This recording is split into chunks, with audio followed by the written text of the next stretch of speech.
लीजिए सुनिए रबीन्द्रनाथ टैगोर की लिखी कहानी खासा नावल मेरी यानी समीर गोस्वामी की आवाज में।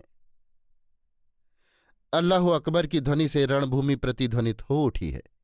एक ओर 3 लाख यवन सेना है, दूसरी ओर 3,000 आर्य सेना। बाढ़ के बीच में अकेले पीपल के पेड़ के समान हिंदू वीरगण सारी रात और तमाम दिन युद्ध करते हुए अटल खड़े थे, परंतु अब हार जाने के लक्षण दिखाई दे रहे हैं और उसके साथ ही भारत की जय पताका जमीन पर गिर पड़ेगी। आज की इस अस्ताचलवर्ती सहस्त्र रश्मि के साथ हिंदुस्तान का गौरव सूर्य हमेशा के लिए अस्त हो जाएगा। हर हर बोम बोम। पाठक बता सकते हो कौन वो गर्वित युवक सिर्फ 35 अनुचरों को लेकर नंगी तलवार हाथ में लिए घोड़े पर सवार भारत की अधिष्ठात्री देवी के हाथ से छोड़े गए दीप्त वज्र की तरह शत्रु सेना पर आ गिरा है? बता सकते हो किसके प्रताप से ये अगणित यवन सेना प्रचंड तूफान से घायल जंगली पेड़ों की तरह घबरा उठी है? किसके वज्र मंद्रित हर हर बोम बोम शब्द से 3 लाख मिलेच्छ कंठ की अल्लाह अकबर ध्वनि आकाश में विलीन हो गई? किसकी चमचमाती तलवार के सामने व्याघ्र से आक्रांत भेड़ के बच्चे की तरह शत्रु सेना क्षण भर में दुम दबाकर भागने लगी?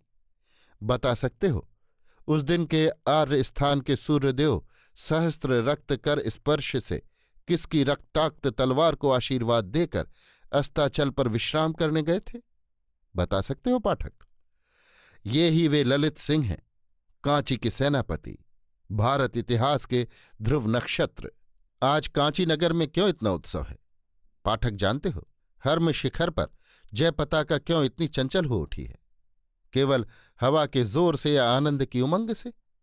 द्वार द्वार पर कदली वृक्ष और मंगल घट रखे हुए हैं, घर घर में जय ध्वनि हो रही है, मार्ग मार्ग पर दीपमालाएं शोभित हैं, नगरी की प्राचीर पर लोगों की बड़ी भीड़ लगी है।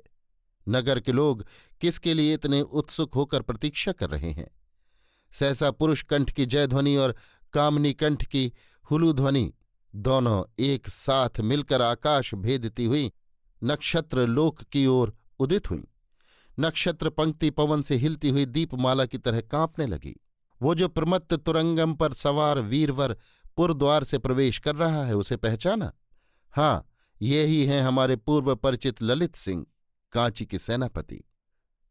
शत्रुओं का नाश करके अपने प्रभु कांची राज के चरणों में शत्रु रक्त से रंगा हुआ खड्ग भेंट करने आए हैं, इसीलिए इतना उत्सव है। किंतु इतनी जो जयध्वनि हो रही है उस ओर सेनापति का जरा भी ध्यान नहीं। झरोखों से पुरललनाएं जो इतनी पुष्पवृष्टि कर रही हैं, उधर उनकी दृष्टि तक नहीं जाती। वन के मार्ग से जब तृष्णातुर पथिक सरोवर की ओर दौड़ता है, तब यदि उसके सिर पर सूखे पत्ते झरझर गिरते हों तो क्या वो उस तरफ ध्यान देता है? अधीर चित्त ललित सिंह को ये विपुल सम्मान उसी सूखे पत्ते की भांति नीरस, हल्का और अत्यंत साधारण सा मालूम हुआ। अंत में घोड़ा जब अंतःपुर के प्रासाद के सामने जा पहुंचा, तब क्षण भर के लिए सेनापति ने हाथ की लगाम खींची। घोड़ा क्षण भर के लिए ठिठक गया। ललित सिंह ने एक बार प्रासाद के झरोखे की ओर तृषित नेत्रों से देखा। क्षण भर के लिए क्या देखते हैं कि 2 लज्जानत नेत्र एक बार बिजली की तरह उनके मुंह पर पड़े और 2 अनिंदित बाहुओं से एक पुष्पमाला झरकर उनके सामने जमीन पर आ गिरी। उसी क्षण घोड़े से उतरकर उस माला को किरीट शिखा पर उठा लिया और एक बार कृतार्थ दृष्टि से ऊपर की ओर देखा। तब तक झरोखे का द्वार बंद हो चुका था, दीपक बुझ चुका था। सहस्त्र शत्रुओं के सामने जो अविचलित था, 2 मृग नेत्रों के समक्ष वो पराजित है। सेनापति बहुत दिनों से पत्थर के किले की तरह हृदय में धैर्य की रक्षा करते आए हैं। कल शाम की बात है, 2 काली काली आंखों की सलज्ज ससंभ्रम दृष्टि ने उस किले की नींव पर जाकर चोट की है और इतने दिनों का धैर्य क्षण भर में धूल में मिल गया है। परंतु छी सेनापति, इससे क्या तुम्हें संध्या के अंधकार में चोर की तरह राज अंतःपुर के उद्यान की प्राचीर लांघनी चाहिए थी? भुवन विजय वीर पुरुष तुम ही हो ना? परंतु जो उपन्यास लिखता है उसके लिए कहीं भी कोई बाधा नहीं। द्वारपाल द्वार पर नहीं रोकते, असूर्यपश रूपा रमणियां भी कुछ आपत्ति नहीं करती। अतएव इस सुरम्य वसंत संध्या में दक्षिण वायु विजित राज अंतःपुर के निर्जन उद्यान में एक बार प्रवेश करना चाहिए। हे पाठिकाओं, तुम भी जाओ, और पाठकगण, इच्छा हो तो तुम भी पीछे पीछे आ सकते हो। मैं अभयदान देता हूं। एक बार देखो तो बकुल वृक्ष के नीचे की तृणशैया पर संध्या तारा की प्रतिमा के समान वो रमणी कौन है? हे पाठक, हे पाठिका, तुम्हें कुछ मालूम है? ऐसा रूप कहीं देखा है? इस रूप का क्या कभी वर्णन किया जा सकता है? भाषा क्या कभी किसी मंत्र बल से ऐसे जीवन, यौवन और लावण्य से भर सकती है? हे पाठक, यदि तुम्हारा दूसरा विवाह हुआ हो तो स्त्री के मुंह की याद करो। हे रूपवती पाठिका, जिस युवती को देखकर तुमने संगनी से कहा है, ये ऐसी क्या देखने में अच्छी है बहन? हाँ, कुछ सुंदर है, इससे क्या? पर वो बात नहीं है। उसके मुंह की याद करो। उस वृक्ष के नीचे बैठी हुई राजकुमारी के साथ उसका कुछ कुछ सादृश्य पाओगी। पाठक और पाठिका, अब पहचाना, यही राजकन्या विद्युन्माला है। राजकुमारी गोद में फूल रखकर सिर झुकाए माला गूंथ रही हैं। गूंथते गूंथते एक बार उंगलियां अपने सुकुमार कार्य में शिथिलता कर रही हैं। किसी एक अत्यंत दूरवर्ती चिंता राज्य में भ्रमण कर रही हैं। राजकुमारी क्या सोच रही है? किंतु हे पाठक, इस प्रश्न का उत्तर मैं नहीं दूंगा। कुमारी के एकांत हृदय मंदिर के भीतर आज इस निस्तब्ध संध्या में जाने किस मर्त देवता की आरती हो रही है। अपवित्र कौतूहल लेकर वहां प्रवेश नहीं कर सकता। वो देखो, एक दीर्घ निश्वास पूजा की सुगंधि धूप के धुएं की तरह हवा में मिल गया और आंसू के दो बिंदु दो सुकोमल कुसुम कोरक के समान अज्ञात देवता के चरणों पर झर पड़े। इतने में पीछे से एक पुरुष का कंठ गंभीर आवेग से कंपित रुद्ध स्वर से बोला, राजकुमारी। राजकुमारी सहसा भय से चीख उठी। चारों तरफ सिपाही दौड़े आए और अपराधी को कैद कर लिया। राजकन्या को जब होश आया तो देखा सेनापति कैद कर लिए गए हैं। इस अपराध में प्राणदंड का विधान है, किंतु पूर्व उपकार का स्मरण कर राजा ने उन्हें निर्वासित कर दिया।